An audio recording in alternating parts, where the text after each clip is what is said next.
नमस्कार दोस्तों, मैं अर्जुन आपका स्वागत करता हूँ स्टे बाय अर्जुन के यूट्यूब चैनल में। तो दोस्तों, आज की हमारी क्लास है मगध साम्राज्य के बारे में आज की हमारी क्लास है। तो दोस्तों, वीडियो को अंत तक जरूर देखना ताकि सभी क्वेश्चन आपको आसानी से याद हो जाएँ। साथ ही दोस्तों, अगर आप हमारे चैनल पर पहली बार आएँ तो हमारे चैनल को भी सब्सक्राइब कर लीजिएगा, साथ ही बेल आइकन को प्रेस कर लीजिएगा ताकि हमारे आने वाले वीडियो का नोटिफिकेशन आप तक पहुँचता रहे। चलिए दोस्तों, वीडियो को स्टार्ट करते हैं। तो आज की क्लास में हम जानने वाले हैं मगध साम्राज्य के बारे में। तो यहाँ पे हेडिंग डाल लेंगे मगध साम्राज्य।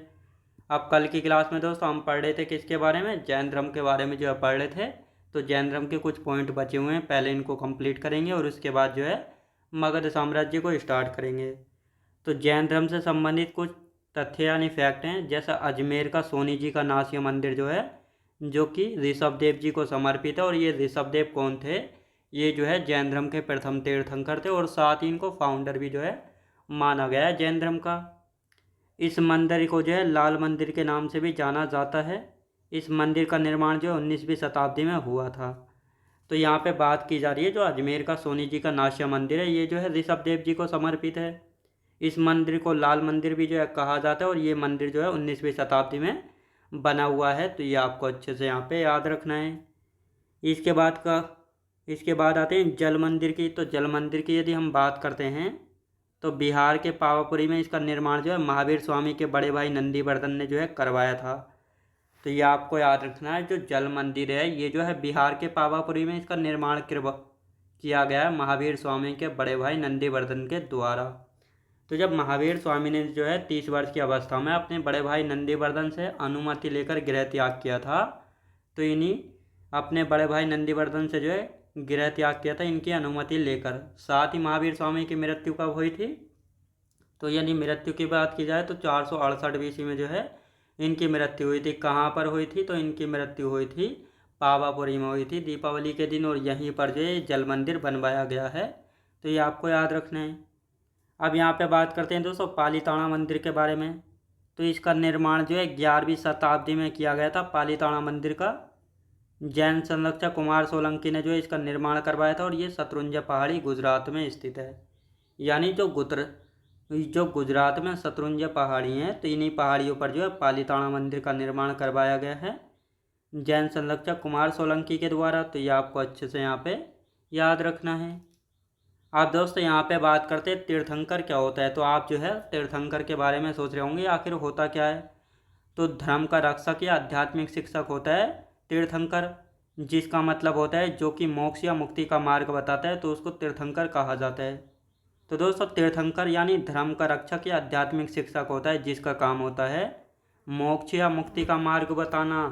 तो ये आपको याद रखना है। तीर्थंकर का अर्थ है धर्म का रक्षक या आध्यात्मिक शिक्षक जो कि मोक्ष या मुक्ति का मार्ग बताता है। अब यहाँ पे बात करते हैं जैन मठों को बसादीस कहा गया, यानी जो जैन भिक्षु हुआ करते थे जहाँ पर वे रुके करते थे, तो उनको जैन मठों को वसादीस कहा जाता था। सेकंड जैन संगीति किसके समय, भानुगुप्त के शासनकाल में हुई थी। महावीर स्वामी को पवित्र व्यक्ति माना जाता है क्योंकि इन्होंने जैन धर्म को उसका वास्तविक स्वरूप प्रदान किया था।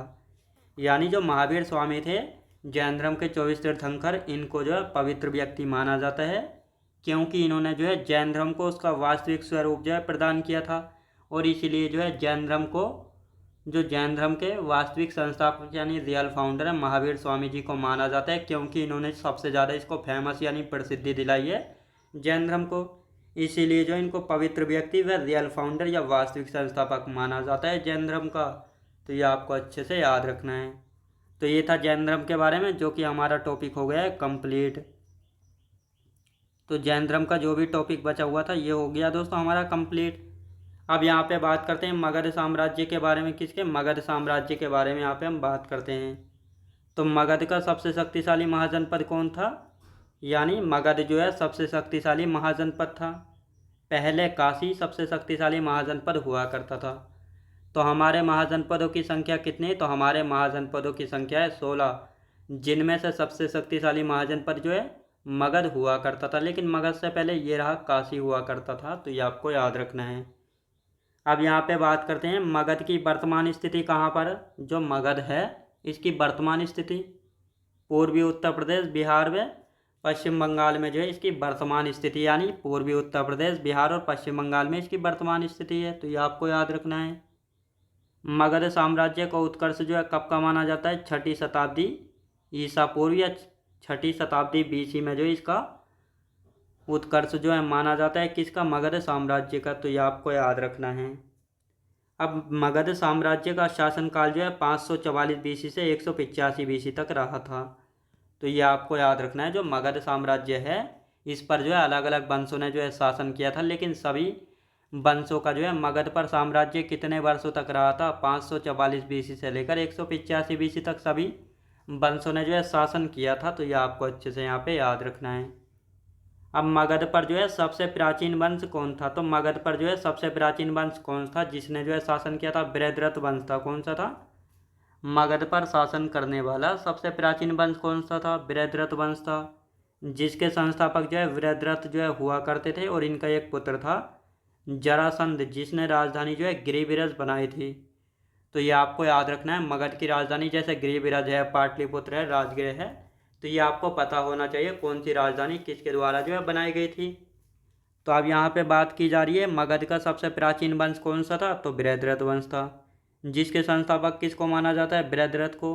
और इनका एक पुत्र हुआ करता था जिसका नाम है जरासंध। इसने ही जो है मगध की राजधानी को गिरिब्रज जो है बनाया था। तो ये आपको याद रखना है। तो ये था मगध पर सबसे प्राचीन वंश। लेकिन इसके बाद कौन कौन से वंशों ने शासन किया था मगध पर, तो इसके बारे में बात करते हैं।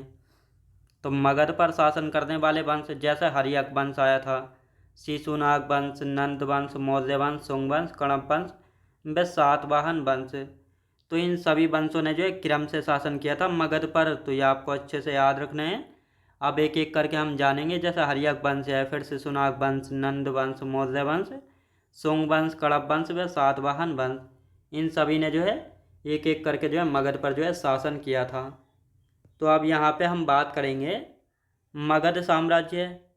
तो जो मगध साम्राज्य इसका पहला उल्लेख या वर्णन कहाँ पर मिलता है? तो अथर्ववेद में जो है जो मगध का पहला उल्लेख या वर्णन मिलता है। कहाँ पर मिलता है? अथर्ववेद में जो है मिलता है। तो ये आपको अच्छे से यहाँ पे याद रखना है।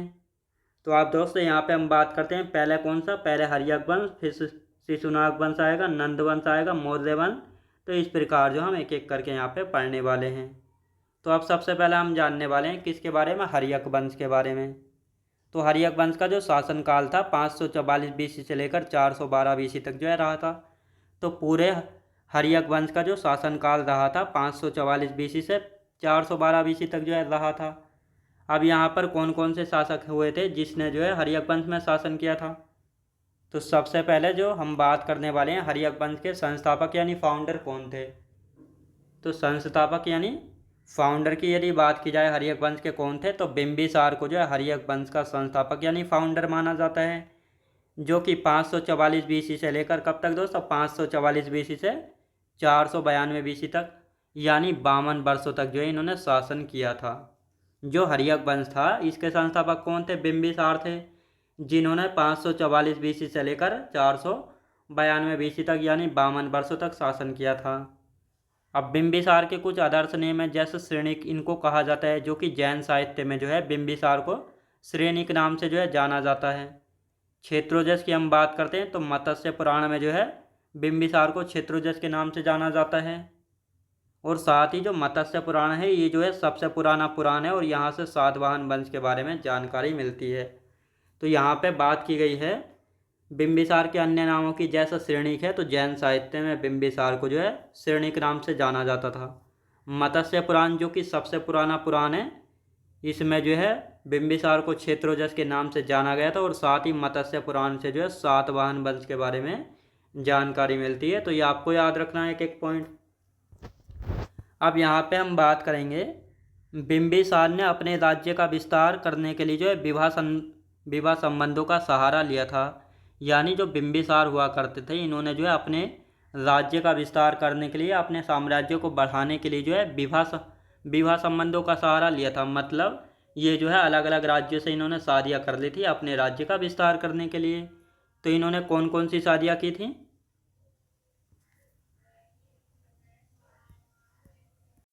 तो यहाँ पे दोस्तों हम बात कर रहे हैं, यानी पहली शादी की थी इन्होंने महाकोशला से, जो कि कौशल नरेश प्रसेनजीत की बहन हुआ करती थी, और यहाँ से जो इनको काशी महाजनपद जो है दहेज में मिला हुआ था। तो ये आपको याद रखना है, जब बिंबिसार ने महाकोशला से शादी की थी जो कि प्रसेनजीत की बहन थी, तो इन्होंने जो है इनको दहेज में क्या दिया था, काशी महाजनपद जो है दहेज में दिया था, और ये दहेज का पहला उदाहरण जो है माना जाता है। इसके बाद चेलना से शादी की थी जो कि लिच्छवी चेटक की बहन थी। तो ये चेलना कौन थी, लिच्छवी चेटक की पुत्री हुआ करती थी। कौन दोस्तों, लिच्छवी चेटक की जो है पुत्री हुआ करती थी। अब यहाँ पे हम बात करेंगे छेमा या खेमा से शादी की थी, जो कि मध्य प्रदेश, जो कि पंजाब में पड़ता था। ये मध्य प्रदेश की राजकुमारी थी, छेमा या खेमा।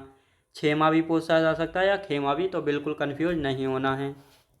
अब इसके बाद जो है बिंबिसार ने अंग महाजनपद को जीता, यानी जो ये अंग महाजनपद है ये जो है सबसे पूर्वी महाजनपद हुआ करता था।